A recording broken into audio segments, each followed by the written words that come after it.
श्री त्रिलोक चंद छाबड़ा। यह मेरे भारत की छोटी सी एक झांकी है। अभी तो जमीन में नींव भरी है, शीश महल तो बाकी है। मिशन आर्थिक आजादी के जनक श्री त्रिलोक चंद छाबड़ा जी का जन्म सन 1957 में राजस्थान के अजमेर जिले के एक छोटे से गांव नानसी में हुआ। पिता मोहनलाल जी गांव में एक छोटा सा जनरल स्टोर चलाते थे। माता धापू देवी गृहिणी थी। 6 भाई बहनों में से श्री टी.सी. छाबड़ा जी तीसरे नंबर के पुत्र हैं। अपनी प्रारंभिक शिक्षा इन्होंने अपने गांव में और उच्च शिक्षा जयपुर में पूरी की। विलक्षण प्रतिभा के धनी श्री त्रिलोक चंद छाबड़ा जी सफल व्यवसायी के साथ साथ एक संगीतकार, गीतकार, लेखक और एक अच्छे वक्ता भी हैं। मेरी शादी बचपन में जल्दी हो गई थी और 77 में हुई और बहुत ही सरल और स्वभाव के और अच्छे स्वभाव के मुझे मेरे हस्बैंड मिले। हम एक भिलवाड़ा आए और फिर 2000 में ये जो सिस्टम है आरसीएम चालू किया। आई वॉज 18 ईयर्स जब आरसीएम की शुरुआत हुई और हमारे सामने ये सब चीज़ें हो रही थी जब हम एजुकेशन में थे और हमारे पापा ने बिज़नेस स्टार्ट किया था और वो शुरू से बहुत ही सिंपल पर्सन रहे, तो उनका जो स्टाइल ऑफ बिज़नेस था वो भी बहुत सिंपल था। But at the same time वो ये जो उनका एक प्रिंसिपल है कि things should be in a very organised manner. Trilok Chand Chhabra ji को मैं लगभग पिछले 27 सालों से जानता हूँ और उनके सानिध्य में मैंने काम भी किया है। छाबड़ा जी की जो सबसे पहली क्वालिटी है कि या तो लोगों पे जिन लोगों पे भी जो विश्वास करते हैं उन लोगों पर पूरा बिलीव करते हैं, और दूसरे उनकी जो क्वालिटी है कि वो किसी काम को करने की जब ठान लेते हैं तो उस काम को किसी भी हालात में उसको पूरा करते हैं। जब ये चालू किया था आरसीएम, उससे कुछ समय पहले कुछ सिस्टम यहाँ हिंदुस्तान में चलते थे जो जानकारी में आए, तो एक दिमाग में पता नहीं एकदम विचार से आया कि ये तो बड़ा सुंदर सिस्टम है। अगर हम इसमें नॉर्मल प्रोडक्ट जो हमारे रोज़ उपयोग होते हैं वैसे प्रोडक्ट लाकर अगर करें तो ये तो देश के लिए बहुत अच्छा सिस्टम है, बहुत सारे लोगों को इसका लाभ मिल सकता है। और उसके बाद एक ऐसा विचार जो अंदर पैदा हुआ तो उस विचार ने मुझे कभी रुकने ही नहीं दिया। टी.सी. छाबड़ा जी को मैं पिछले 25 सालों से जानता हूं और उनके सानिध्य में मैंने काम भी किया हुआ है।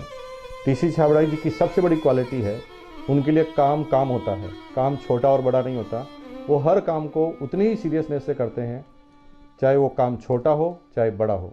मुझे याद है जब आरसीएम की सबसे पहली मीटिंग हुई थी, एकदम फर्स्ट मीटिंग, मैं उस मीटिंग में प्रेजेंट थी और वो एक पेड़ के नीचे बाहर मीटिंग हुई थी जहाँ पे मुश्किल से शायद 20 लोग बैठे होंगे। क्या मालूम, इनसे पहली बार मिलते ही मुझे लगा कि कुछ विशेष व्यक्ति है ये, जो बोल दिया एक बार फिर वो याद है, वो एक कंप्यूटराइज काम हो गया। मेरी एक नेचर है कि मुझे अगर कोई चीज़ अच्छे से समझ में आ गई, मैं कन्विंस हूँ कि हाँ ये ज़िंदगी में सही है या ये काम सही है, तो मैं फिर किसी के रोके रुकता नहीं हूँ। तो आरसीएम की भी यही कहानी है। शुरू में सबने मना किया, परिवार वालों ने भी मना किया, दोस्तों ने भी मना किया, बहुत सारी चीज़ें भी हुई, लेकिन मैं कन्विंस था, मुझे समझ में आ गया था कि ये सिस्टम है, इसको देश को इसकी ज़रूरत है, आम आदमी की ज़रूरत है। वो हमेशा एक ही चीज़ बोलते हैं लाइफ में कि चाहे दुनिया कहीं पे भी कुछ भी कर रही हो, चाहे पूरी दुनिया भी अगर वो चीज़ कर रही है और अगर वो गलत है तो हमको उसका साथ नहीं देना चाहिए, हमको हमेशा सही चीज़ ही करनी चाहिए। जो उन्होंने अपने जबान से कहा उसको उन्होंने पूरा किया। जबान के सच्चे ये उनमें मानता है। MLM के नाम पर ज़्यादातर कंपनियां कुछ महंगे प्रोडक्ट लाती है उसमें और ज़्यादा कुछ उसमें से बांटने की कोशिश करती है, और हम आरसीएम में ऐसे क्यों प्रोडक्ट लाते हैं जो बहुत कम रेट में होते हैं। बहुत ज़्यादा इधर कुछ चीज़ों को हाई फाई करना या कुछ बहुत ज़्यादा हर कहीं खर्च कर देना, तो मेरे को कुछ महंगी चीज़ खरीदना पसंद नहीं है लाइफ में।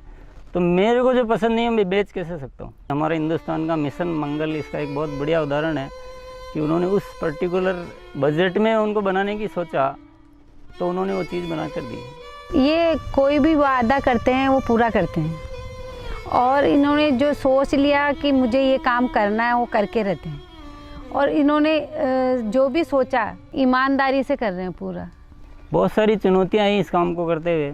बहुत सारे लोगों ने साथ निभाने का वादा किया, साथ चले, काम को आगे बढ़ाया, फिर उनके मन में पता नहीं क्या लालच आया तो उन्होंने पूरा बाहर जाकर एक नई कंपनी शुरुआत की और पूरा आरसीएम पर अटैक करना चाहिए और आरसीएम के सारे लोगों को, सारे सिस्टम को तोड़ने की एक बार नहीं कई बार बार ऐसे प्रयास हुए कि जब ऐसी घटना हुई है तब आरसीएम में बड़े निर्णय हुए हैं।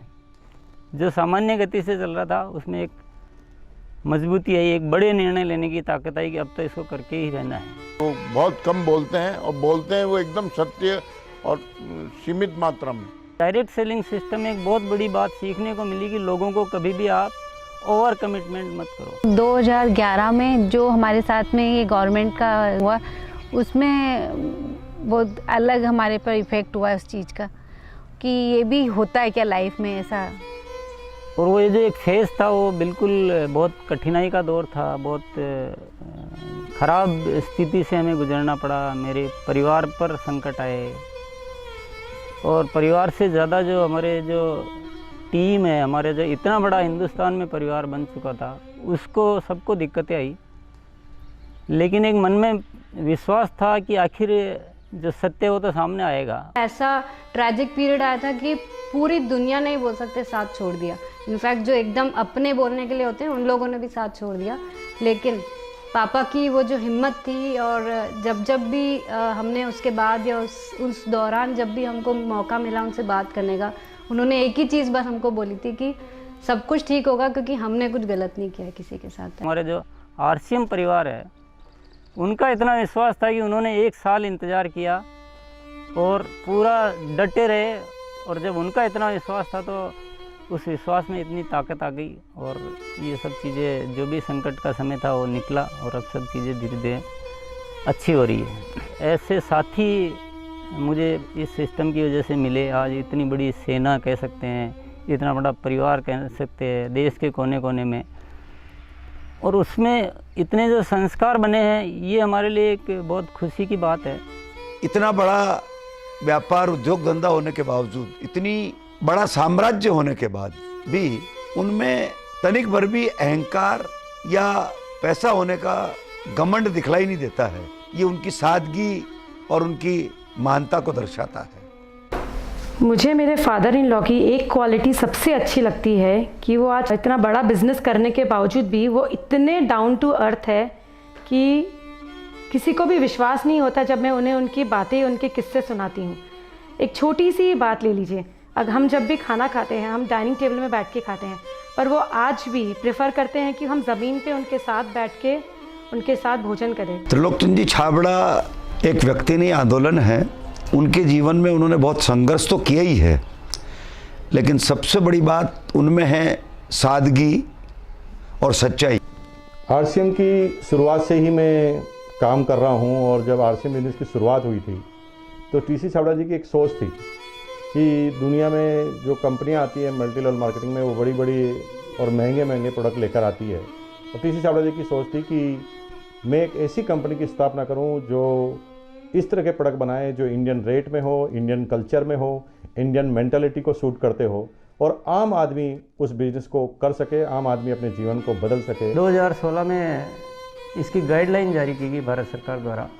उसके बाद से इसमें काफ़ी स्पष्टता आ चुकी है। उसके बाद हमने पूरे सिस्टम सेट किए, हमने पूरे टेक्नीशियंस सेट किए, हमने लेबोरेटरी सेट की और इतना बड़ा सेटअप हो चुका है कि आज हमारे आरसीएम की प्रोडक्ट रेंज में करीब 400 प्रोडक्ट शामिल हो चुके हैं और आगे ये श्रृंखला चालू है। आरसीएम क्यों अपनी ओन मैन्युफैक्चरिंग इकाइयाँ स्थापित करता है या अपना सेटअप क्यों लगाता है, इसके पीछे जो मुख्य कारण है कि आरसीएम ने अपने प्रोडक्ट डेवलपमेंट में 4 कमिटमेंट कर रखे हैं कि ये चारों चीज़ें हमेशा रहेगी। पहली चीज़ है प्रोडक्ट उपयोगी होंगे, दूसरा स्वास्थ्य के लिए अच्छे होंगे, क्वालिटी नंबर 1 होगी और रेट बहुत रीजनेबल होगी। आरसीएम हमेशा उसके लिए कमिटेड है और इसीलिए इतनी सारी इकाइयाँ स्थापित की गई है और नए प्रोजेक्ट प्लानिंग में है। फर्स्ट ईयर था उस समय 21 करोड़ का टोटल टर्नओवर हुआ था और हाईएस्ट टर्नओवर जो है आरसीएम का वो 1750 करोड़ तक एक साल का हो चुका है। अच्छी बात ये कि हर साल 30% ग्रोथ हो रही है, इसलिए 5-6 सालों से मेंटेन ग्रोथ है। अपनी तरफ से पूरी कोशिश ये रहेगी कि कोई भी कमी किसी भी तरह की हमारी तरफ से नहीं रहेगी कि इस काम को एक बहुत ऊंचे मुकाम पर पहुंचाना है और जब लाखों लोगों के जीवन में अगर हमारे इस छोटे से प्रयास की वजह से अगर थोड़ा भी हम कुछ योगदान कर सकते हैं, ये हमारे लिए बहुत गर्व की बात है। मेरा गोल जो है वो ये है कि आज अपन इस RCM को हिंदुस्तान में ही नहीं बल्कि कुछ ऐसा करेंगे कि पूरे विश्व में इसका बहुत बड़ा नाम हो। तो आइए सदी के इस महापुरुष, आर्थिक आजादी के जनक, लाखों लोगों के प्रेरणा स्रोत श्री त्रिलोक चंद जी छाबड़ा को हम सब खड़े होकर जोरदार तालियों की गड़गड़ाहट के साथ ओजस्वी उद्बोधन के लिए आमंत्रित करते हैं।